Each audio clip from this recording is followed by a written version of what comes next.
Thank you very much. I'm very pleased to present today on behalf of my colleagues at Genocea.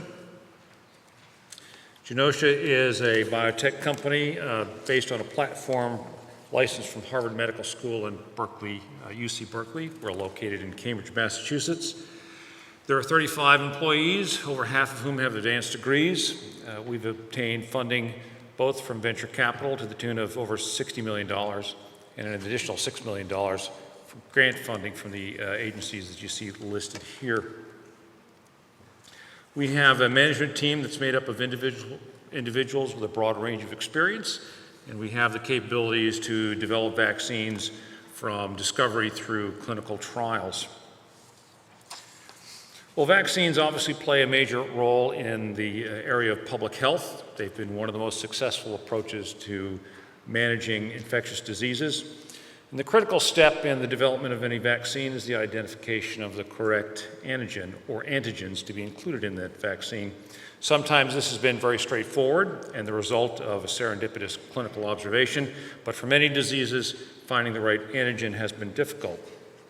The value that Genocea brings to the world of vaccine development is a technology to rapidly identify candidate antigens, and this brings the possibility of developing novel vaccines for previously unassailable pathogens, including those with significant global impact. Well, with apologies for oversimplification, I'll start by reminding us that the purpose of vaccines is to replicate the natural infection without the clinical disease.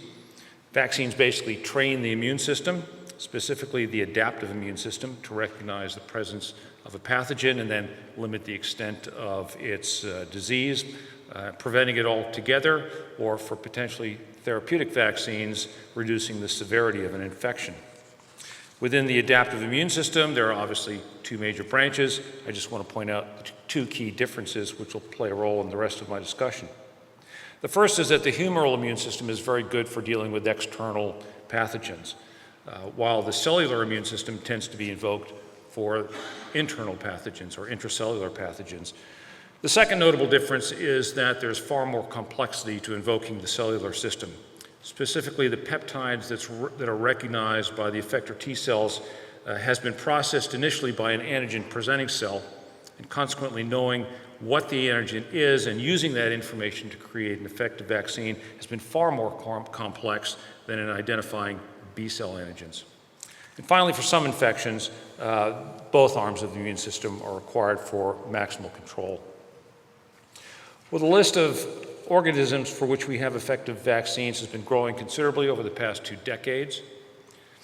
Almost all of these pathogens are controlled primarily through the humoral or antibody-mediated mechanisms.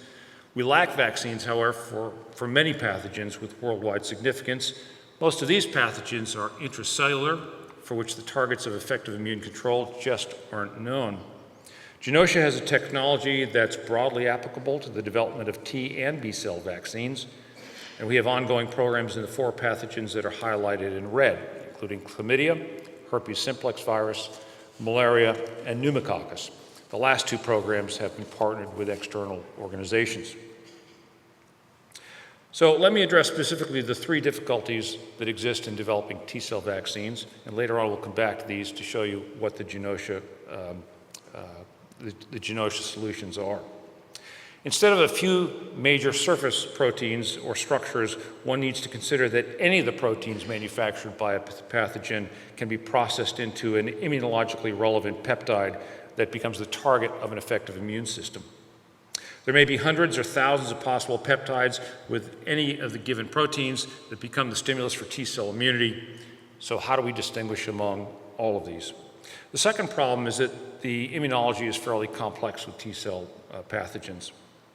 Importantly, though, we do know that many of these diseases are controlled, if not cured, by the immune system, just because some patients exhibit severe disease and other patients are relatively asymptomatic. So clearly the immune system among patients differs. But what do we measure when we measure an effective immune response in these patients, and what do we know is a significant immune response? And finally, the immune responses are to some degree genetically determined, so whatever antigen we identify, whatever vaccine we create, we need to be sure that it's applicable across diverse ethnic backgrounds and HLA types. So with this in mind, Genocea has embarked on its lead program, which is an HSV vaccine. So why do we choose an HSV vaccine? Well, the burden of this disease is quite impactful worldwide. It's a chronic infection characterized by recurrent painful blisters. There are over 500 million people that are infected worldwide, and it is a significant player in the pandemic of HIV. Having an HSV2 infection increases the risk of acquiring HIV1 infection by 2 to 3-fold. The current therapy is suppressive antiviral medication, but despite this therapy, HSV2 disease persists as a public health problem. Transmission can be reduced by less than 50% with daily medication, and most transmission actually occurs during periods of asymptomatic viral shedding. There are still 1 to 2 million new infections in the US alone every year, and there's still a significant amount of severe disease, including neonatal disseminated HSV2 infection and herpes encephalitis. There have been 3 previous attempts, well studied, to control HSV2 disease through vaccines, either as a mode of therapy or as prophylaxis, but all of these attempts has failed. So what I hope to demonstrate to you over the next couple of minutes is why we believe our approach can be successful and make a significant contribution. One attempt to control infection was through the use of a disabled infectious single-cycle virus, or DISC virus. This is a mutant of HSV2. It has all of the genes except for the gene for the GH glycoprotein. This glycoprotein is required for repeated and continued replication of the virus. So the theory was that this vaccine could closely mimic the natural infection, except that the virus would be limited in its ability to replicate. This was a vaccine intended as a therapeutic vaccine, and it was studied in patients with HSV2 infection who suffered frequent recurrences each year. The goal was to reduce the frequency or severity of the recurrences, but unfortunately, it was not successful. The authors, in their paper that they published, noted that the potency of the CD8 positive T cell response elicited by the vaccine has not been defined. Another attempt to actually prevent infection with HSV2 was through a subunit vaccine consisting of 2 surface glycoproteins, GB and GD. The goal was to immunize susceptible patients and try to prevent the spread of infection. The vaccine elicited high levels of neutralizing antibodies, but failed to prevent the spread of infection in 2 phase 3 trials. In an attached editorial that accompanied the publication on these 2 studies, the writer noted that it appears that effective protection against HSV2 will require more than serum neutralizing antibodies. Now, a 3rd study was recently described, at least in summary, just at the end of last year, and this was the HerpEvac trial. It was a trial performed in women who were both HSV1 and HSV2 seronegative. They received a GD vaccine that included a novel adjuvant to try to promote the T cell immunity.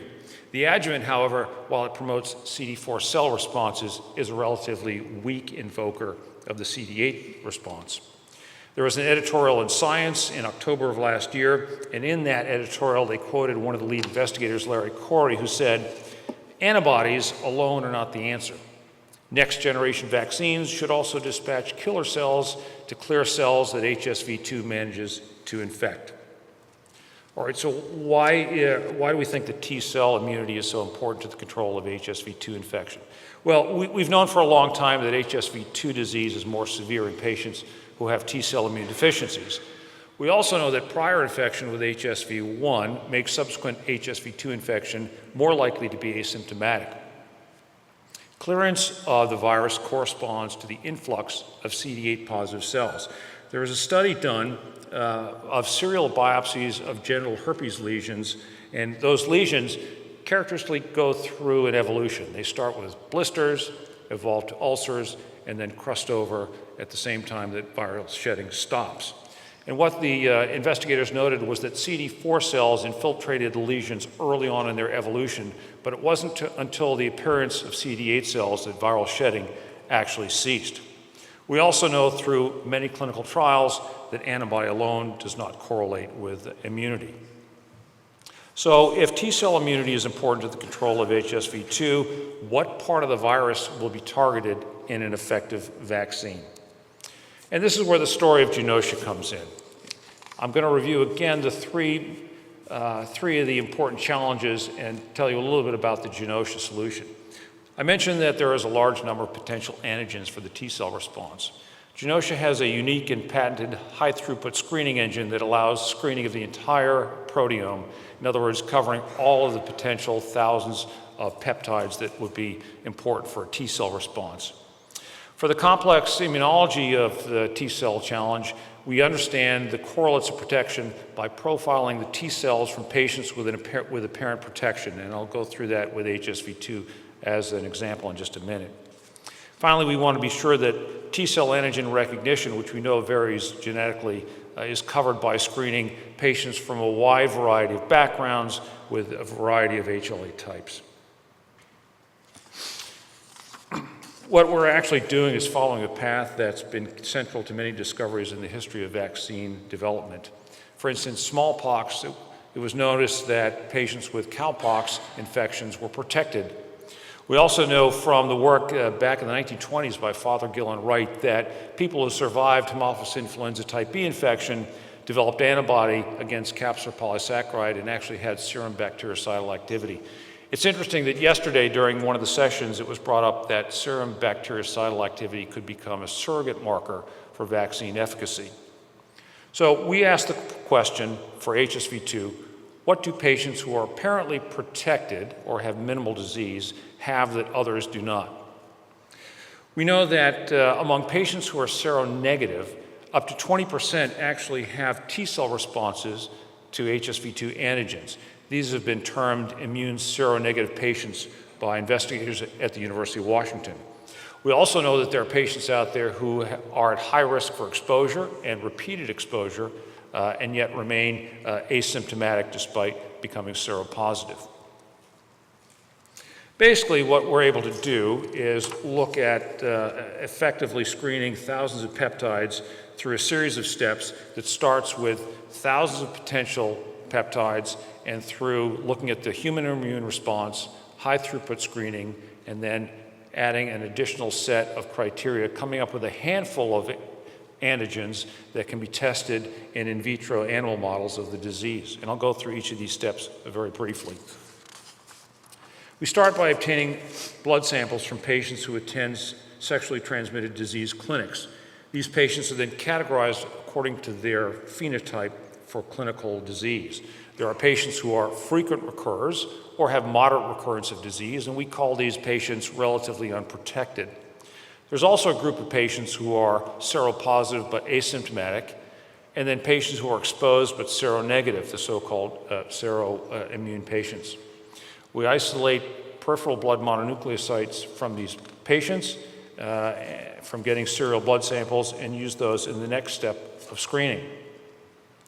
Every full-length protein from herpes simplex type 2 is expressed in E. coli, along with the carrier protein. And each E. coli clone is then incubated with the patient's antigen-presenting cells. And once it's been taken up by the antigen-presenting cell, it expresses the HSV protein, which is released into the cytosol, broken up into peptides by the proteasome, and eventually processed into an MHC class 1 peptide and expressed on the surface of that antigen-presenting cell. The response to the patient's own T cells to the antigen-presenting cell is then measured by an ELISpot. This is an example of data from a single patient, and what you can see is that there's one spot somewhere around number 60. Along the x-axis, by the way, each number represents a separate clone of an HSV-expressed protein. The y-axis is the patient's T-cell responses measured by gamma interferon secretion of their T cells in an ELISpot assay. There's a low background there. I don't know if you can see it, but in the lower left-hand corner, there's an orange triangle, and that is, or an orange diamond, and that is the negative control. So you can see that responses somewhere under 20 picograms per mil of interferon gamma represent background. Anything above that might be considered a potential candidate for a vaccine.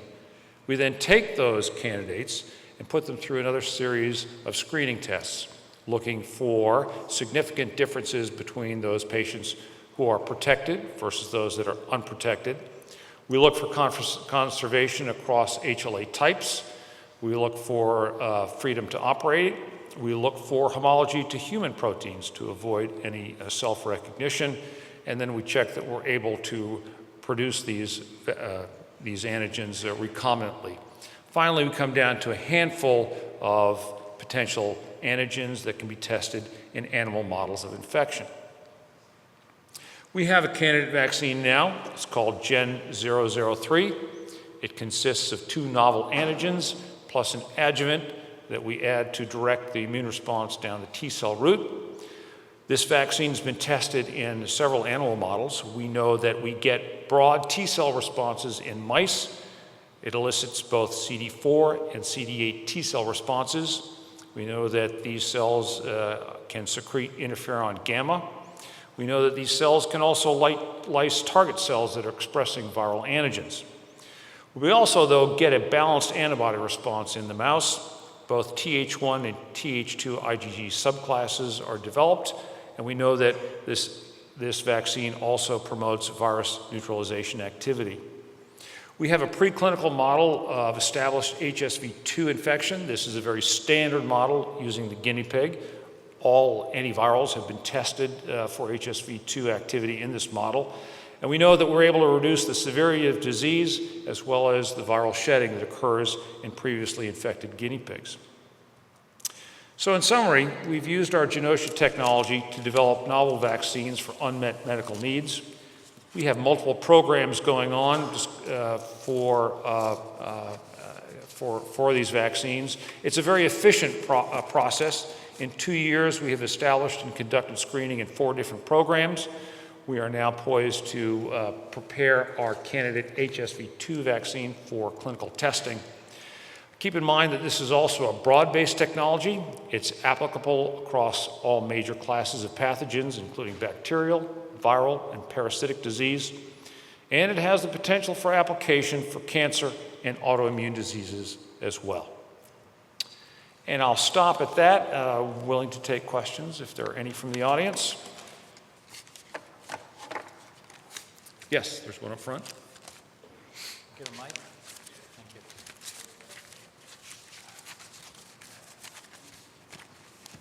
you. Yeah, it's a very interesting presentation. Quick question is that the CD8 production, is that affected by different HLA subtype? I'm sorry, state that again about The CD8, is that CD8s. affected by the different HLA subtype? No, it's not. We find that it works across all HLA types. It's recognized across. And that's why we chose that antigen. It's one of our screening criteria. We don't want to restrict the CD8 response to any particular HLA type. And did you see any T cell infiltration prior to reduction of viral shedding? We didn't do those experiments, but we know from the UW work that's been done that you do see CD8 infiltration of lesions of HSV2 just at the time that viral shedding stops. Thank you. Yes, Mark? Thanks, Seth. Nice talk. I'm curious about the antigens you selected. Were these selected based upon donors who were at the seronegative, T-cell positive, non-disease, and when you look in the people that get recurrent HSV infections, do they make a response to these antigens or not? I couldn't quite hear the last part of the question, but I think I know what you're asking. You want to know if these antigens were selected from patients who respond to these antigens but have minimal disease. I think that's your question. Yeah, and then if you test them against individuals that get recurrent disease, do you see a response in those individuals? Yeah, no, that's an important differentiation. We want to take those antigens for which we see T-cell responses in patients who control their disease, but those responses are lacking in patients who don't control their disease. And the converse is true also. If an antigen is creating a response in patients that have severe disease or recurrent disease, we avoid those antigens because they, in fact, may be contributing to the pathology of the illness. Just one quick follow-up. So did you also screen for CD4 T cell antigens, or are these antigens you selected also the targets for CD4 T cells as well? We do both. We look at both CD4 and CD8 responses and try to pick antigens that will give us the broad range of responses, not just for CD4 and CD8 cells, but also for B cell responses. The vaccine that we have does elicit neutralizing antibodies as well. All right, well, thank you very much.